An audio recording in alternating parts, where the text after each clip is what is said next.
CERT is an acronym that stands for Community Emergency Response Team. It's a program that originated in Los Angeles in 1985.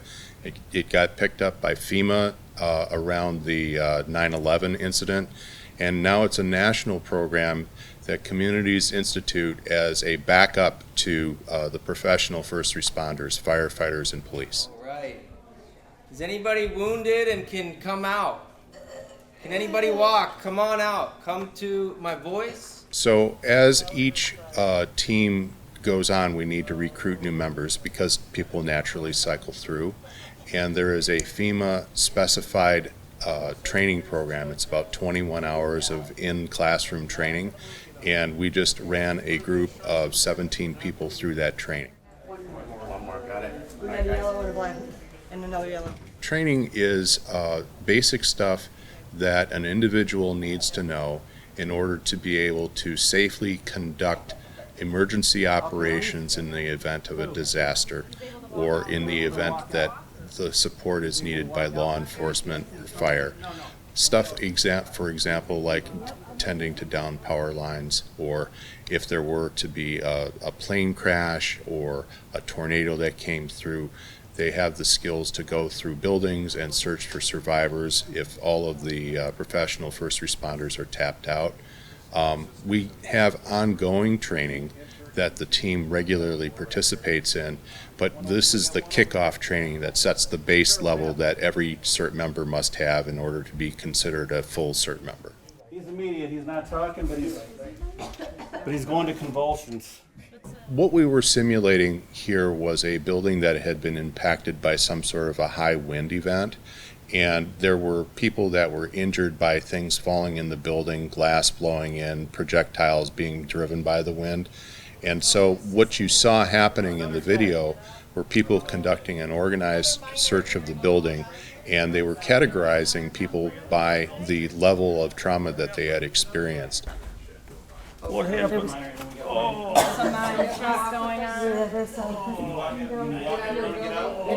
Some people, unfortunately, were not going to make it through that event, and they were categorized as being dead. Other people ran the gamut from being what we call the walking wounded up to people who needed immediate life-saving intervention in order to keep them from dying.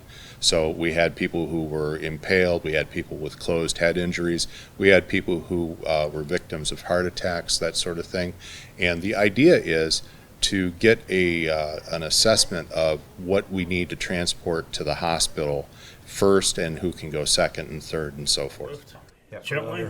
Under just a little bit. There you go. And the rule is lift an inch, crib an inch. Right. I don't know if anybody's not read that, but. We simulated the extrication of an individual who had been trapped in a building underneath a heavy object through a process known as cribbing.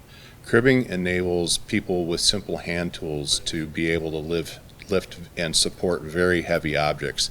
So if somebody was trapped under something, it might be beyond the strength of an ordinary human being to lift that object off. And there's an organized way that you can approach that problem by using leverage to lift them up and then using supports called cribbing to safely support the weight so that you can get it up high enough to get the individual out. And that's how we do cribbing, in this case. My experience has been that any time that there is an emergency, I can expect to get about 20% of a response. That is owing to communications problems, the fact that some of those people that I'm trying to call out might actually be impacted by the emergency.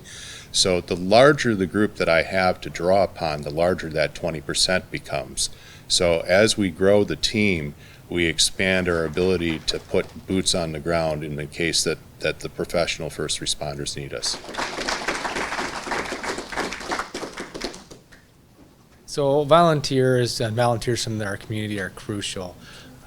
They help supplement our law enforcement and firefighters when we get into a situation where our services are taxed. So I've seen like groups of 5 where there'll be a group of 5 and there's somebody that's a walking wounded that needs to get walked out. So we train them, they're part of our departments and part of our family. One of the big things that we don't normally talk about is how great it is to have volunteers in our department, and they're part of our community, and they take like a vested interest. It gives them ownership within the community, and it just makes our community stronger as a whole.